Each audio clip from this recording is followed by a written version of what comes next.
Well, hello there and welcome back. And if you're new, just plain welcome. I'm glad to have you here. I'm coming to you today from my van, which I self-converted into a camper van back in 2021. I've had a lot of fun in this van, and if you're curious about van life, you can see my whole van build series up here.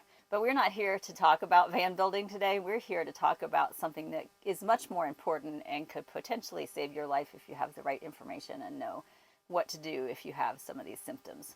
So what are we talking about? It's called rhabdomyolysis or rhabdomyolysis. I've heard it pronounced both ways. Most people just call it rhabdo.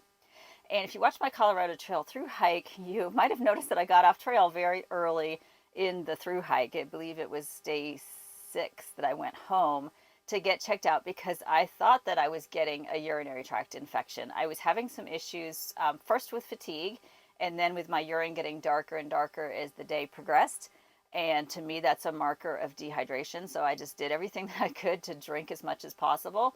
But things started getting worse, and I decided, okay, I just need to get checked out and find out what's going on.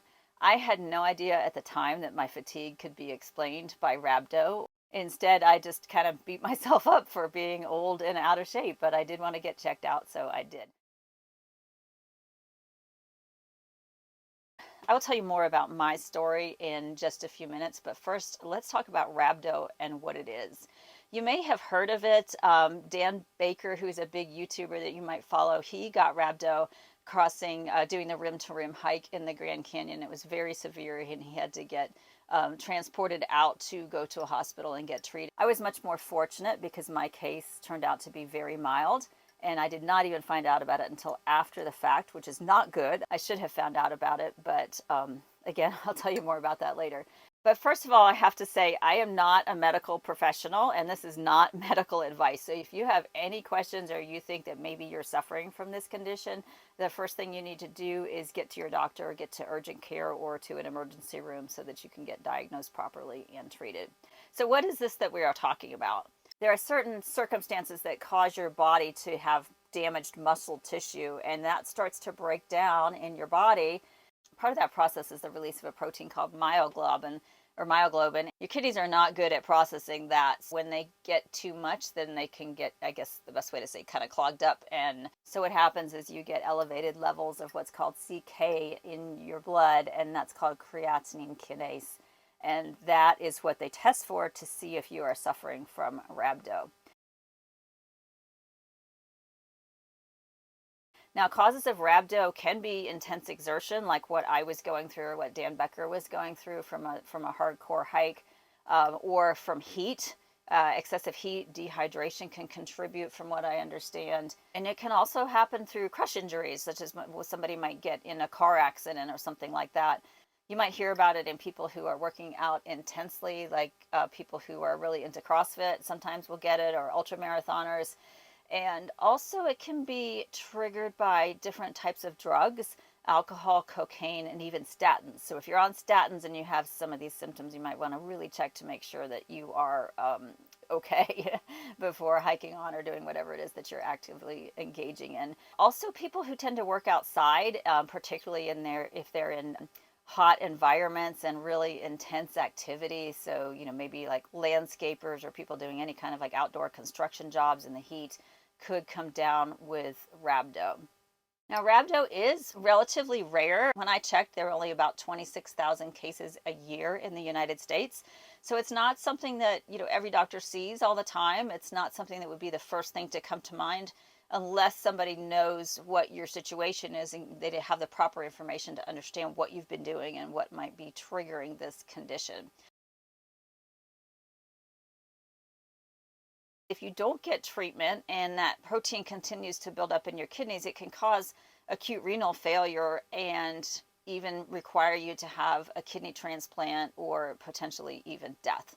So this is a very serious condition that you don't want to take lightly. Some of the symptoms of rhabdo, or some of the things that I was experiencing: fatigue, muscle weakness. I had a lot of jelly leg, is what I call it, where it was just hard to get my legs moving. The dark urine is probably the earliest indicator, or one of the most obvious, when your urine gets dark and it starts to turn to like a dark reddish brown, like really strong tea or maybe a cola color. that's a marker that you should pay attention to. And in my case, I thought, oh, it must be dehydration. Maybe I'm getting a UTI, again, because rhabdo was nowhere top of mind for me when this started to happen. Now, I have also heard that the muscle breakdown that occurs from this intense physical exertion in the heat can also lead to dehydration as your body tries to process that. So that can be a compounding effect where this thing can kind of snowball into a very serious case relatively quickly. So it's important to identify it and get treated. And even if you can't identify it, if you feel like something is wrong, that you need to get treated.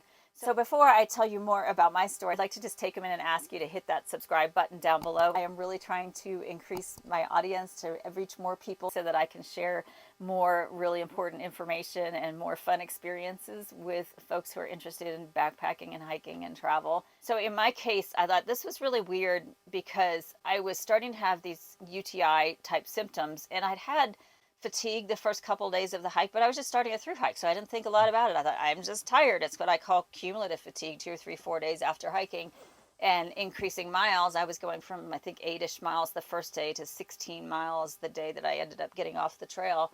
So I thought, well, my body's just adapting. I'm just still getting my trail legs, and I kind of brushed it off. But as the urine got darker and darker, I was like, this is not right. And I even had a day where it looked almost like viscous to me. And that really scared me because I'm like, that is definitely not right. And I've never seen that with a UTI. I was actually on my way to Kenosha Pass, and I was meeting up with some other hikers that I'd met. We were going to share a campground there at Kenosha Pass. And I had service, thankfully, on the top of a rise a couple miles out from the pass. And I called Andy and I was like, can you just do me a favor? I don't have very good service, but can you call and see if we can find urgent care so I can get in tomorrow morning and get treated? This was a Friday night, so when he checked, he said, you know, you got to go to either Buena Vista or Breckenridge to get into urgent care. And the towns that were closest to me were Fairplay and Jefferson, and neither one of them had an urgent care that was open on Saturday. Being that it would be very difficult to get to either Buena Vista or Breckenridge, he says, well, let me come get you, because we just live a little ways outside of Denver, and so it was only, I don't know, 2.5 hours for him to come pick me up at the pass. And I went to urgent care, and I think that a confluence of issues resulted in me not being properly diagnosed. The practitioner that was supposed to be there that day had called out.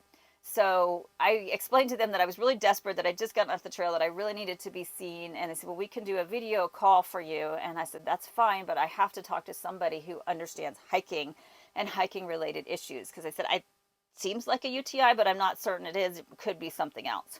So I got on the call with a nurse practitioner who had been to Everest Base Camp. And so I felt confident that she would be able to identify what was going on for my symptoms.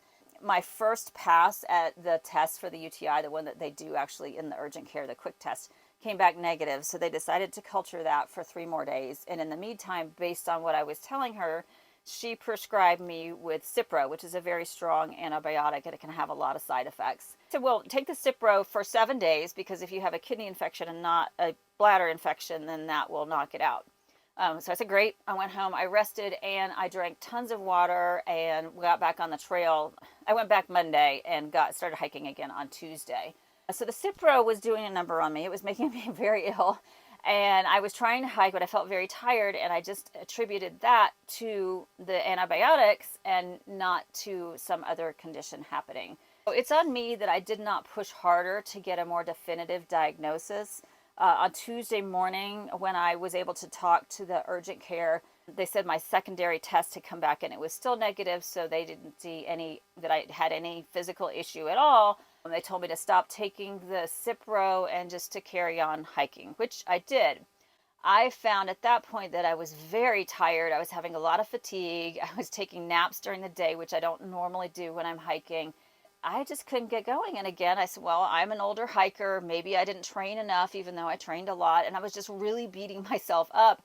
But now in hindsight, I can see that all of the things that I was struggling with, the jello legs and all of that, could be after effects of the rhabdo. I was concerned about this, but again, rhabdo had not entered my mind yet. I was still just thinking, okay, I'm an old lady, right? I'm not an old lady, but I felt like an old lady. After my video went up about my experience with the UTI, somebody commented on my channel, and it turns out she's an ER nurse, and she says, I think maybe what you had was rhabdo. And that really scared me, because this is a really serious condition. I don't know much about it. I don't know if it's an ongoing thing. I don't know if I've done kidney kidney damage? I don't know. I wasn't having any symptoms. I thought if I had it, it's getting better, but I want to know what's happening, and I want to make sure that I haven't done any permanent damage to my kidneys. So when I got home, I went to see my general practitioner, and I was explaining things to her, and before I could even finish, she says, "You had rhabdo." And I said, "What?" "You had rhabdo." I was terrified. It really, really scared me because I know how serious a condition it can be. And she did all the tests to make sure that I didn't have any kidney damage. My CK levels had gone back to normal. I understand that typically within 2 or 3 weeks of an incidence of rhabdo, if it's not super severe, then those levels in your blood go down. But she did do the blood test just to be sure. We did a kidney or renal ultrasound and some other tests just to make sure that I was safe. And thankfully, I am in good shape. I am cleared to continue hiking, to hike more, as long as I'm very mindful of both heat and dehydration, which everybody should be mindful of those two things. And she also told me that it's not a recurring issue. And this was one of my big concerns. I thought, okay, is this going to affect my hiking career? I was very worried that if I've had it once, that I might be more prone to get it again in the future.